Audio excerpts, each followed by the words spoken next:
সবাইকে আসসালামু আলাইকুম। আমি ঢাকার মেয়ে, ঢাকায় আবু, ঢাকা থেকে হুসনি আরা বলছি। কেমন আছেন সবাই? চলে আসলাম আরেকটা নতুন ব্লগ ভিডিও নিয়ে। সংসারের কাজগুলো সেরে নিচ্ছি, তা নাস্তাও করে নিয়েছি অফ ক্যামেরাতে, আর রান্নাও, দুপুরের রান্নাটাও শেষ হয়ে গেছে। তারপরে আর কি বাকি যে কাজগুলো সেটি করে নিচ্ছি, আর তার সাথে সাথে আপনাদের সাথে আজকে কিছু কথা শেয়ার করব।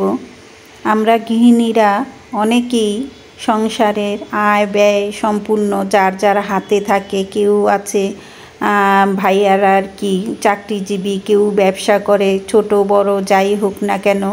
দেখা গেছে অনেক ক্ষেত্রেই যারা চাকরিজীবী তারা ওই ভাইয়ারা কিন্তু সংসারে বাজার খুব একটা তেমন করতে পারেন না।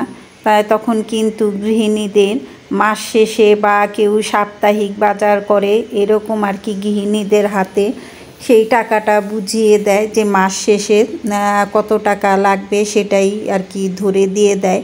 তা আমরা গৃহিণীরা যারা নাকি সাধারণত বাইরে বাজার সদাই করে থাকি, তারা কিন্তু আমরা ওখান থেকে অনায়াসেই কিন্তু কিছু না কিছু কিন্তু মাস শেষে টাকা আমরা নিজেদের কাছে জমিয়ে রাখি। এটা হয়তো আমি একা না, সবাই কিন্তু করে থাকি।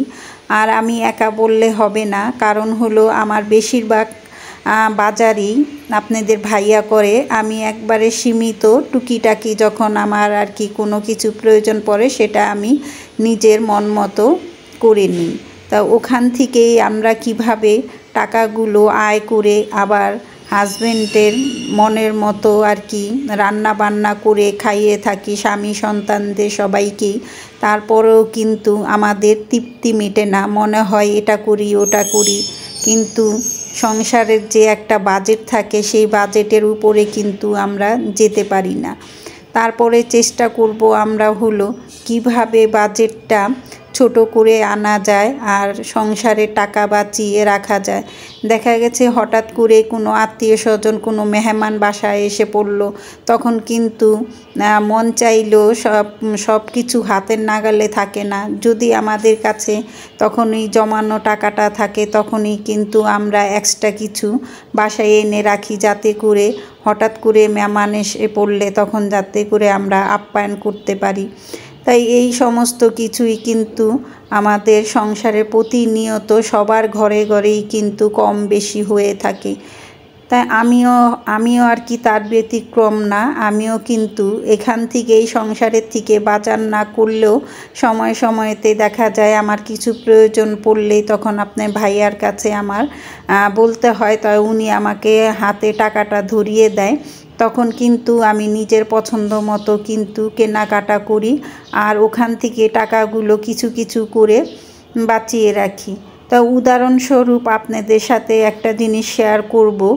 এই যে দেখছেন রসুনগুলো, তাই এটা কিন্তু খোলা রসুন, একেবারে কম দাম, 50 টাকা কেজি। আর যদি আমি আস্ত রসুনগুলো কিনতে যাই ওটা কিন্তু বেশ দাম, ওটা হলো 120 টাকা কেজি। তাই সময় আর কি যখন যেরকম আর কি ওরা দাম রাখে, তা আমি চিন্তা করলাম রসুন তো সব একই, আর এটাও অনেক কি বলে ব্লেন্ডার করতে আর পরিষ্কার করতে অনেক সুবিধা। তা আমি দেখেন 1 কেজির টাকা দিয়েই আমি 2 কেজি রসুন কিনে এনেছি। তা দেখুন আপনার ভাইয়া যদি হতো সে কিন্তু আস্ত রসুনটাই কিন্তু দাম দিয়ে কিনে নিয়ে আসতো। তাই এভাবে করেও কিন্তু আমরা টাকা জমিয়ে রাখতে পারি।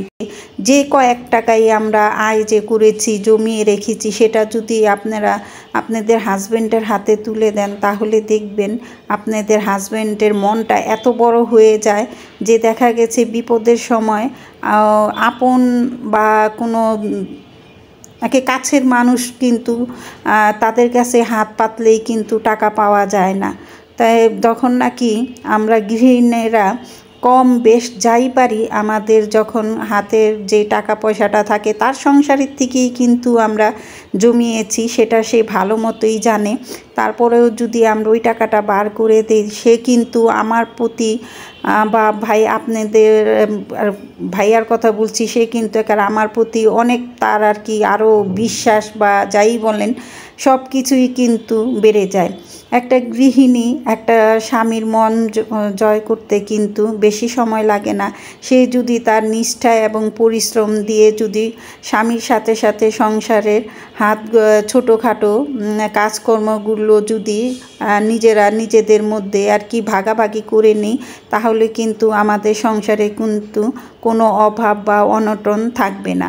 তাই এভাবে করেই কিন্তু আমিও চেষ্টা করি, যখন কোনো কিছু প্রয়োজন পড়ে আপনি ভাইয়া টাকা দিলে সেখান থেকে আবার বাঁচিয়ে যখনই দেখি আমরা আর কি আপনাদের ভাইয়া আর কি আমরা ছোটোখাটো একটা ব্যবসা করে সে আলহামদুলিল্লাহ আমরা খেয়ে পড়ে আলহামদুলিল্লাহ অনেক অনেক ভালো আছি। আমি কিন্তু আরেকভাবেও টাকা জমিয়ে থাকি, সেটা হলো একেবারে আমার নিজস্বই। এটা কিন্তু আপনার ভাইয়াও জানে না, কিন্তু সে বুঝতে পারে।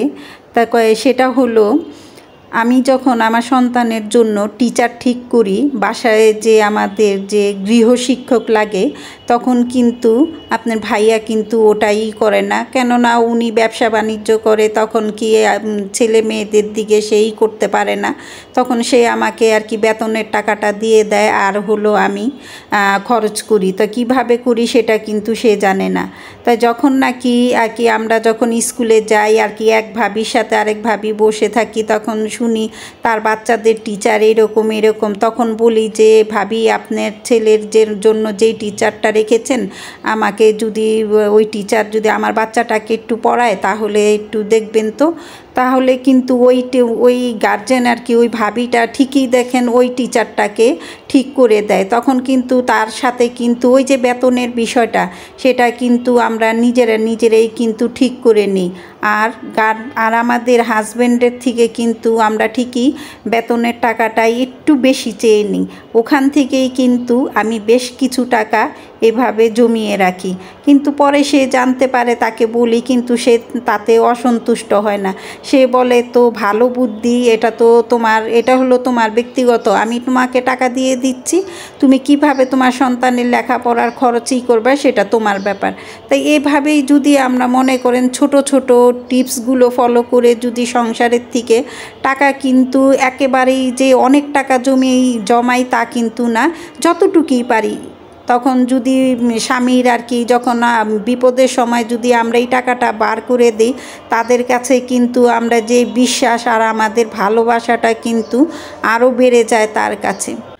আর আমি যে মনে করেন যে সব সময় যে আমার শখ আহ্লাদ দিয়ে তার বিসর্জন দিয়ে যে তার সংসারের জন্য করে যায়, তা কিন্তু ঠিক না।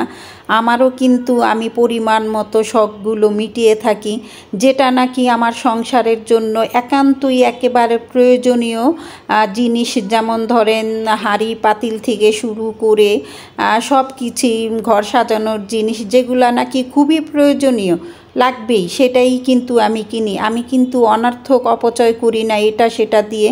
ঘর কিন্তু আপনার মন মতন সাজানো যায়, হাতের কাছে যেই সমস্ত আমাদের জিনিসগুলো থাকে ওগুলো দিয়েও কিন্তু আপনি সুন্দরভাবে আপনার ঘরটাকে টিপটপ করে গুছিয়ে রাখতে পারেন।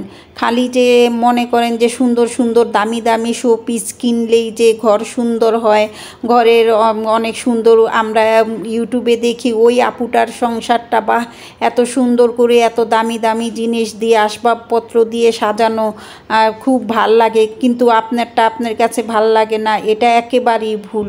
এটা হলো আপনার ব্যক্তিগত, এটা হলো আমি মনে করি অপচয়। কেননা আপনার যতটুক অ্যাবিলিটি আছে সেটাই কিন্তু আপনি খরচ করবেন, আর সেভাবেই কিন্তু আপনার পরিবারের সাথে মানিয়ে চলতে হয়, আপনার হাজব্যান্ডের সাথে মানিয়ে চলতে হয়।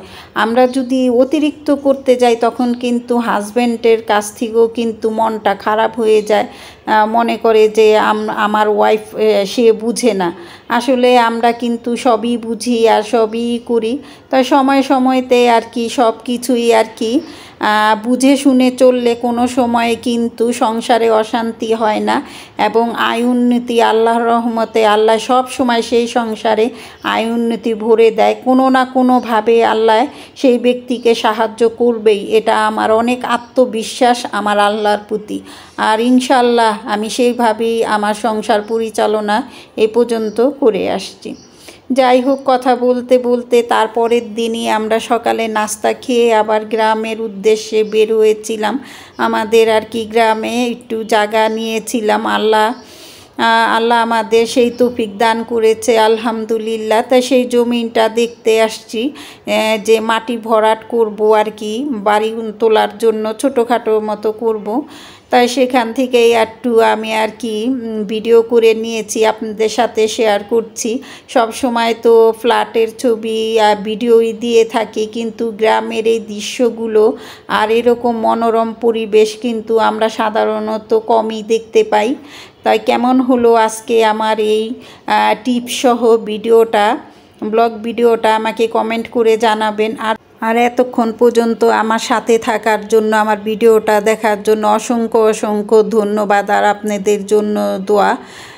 যে যেখানেই থাকেন সবাই সুস্থ থাকেন, ভালো থাকেন, এই বলে আজকের মতো বিদায় নিচ্ছি। চলে আসবো নতুন কোনো আবার ভিডিও নিয়ে। আল্লাহ হাফেজ।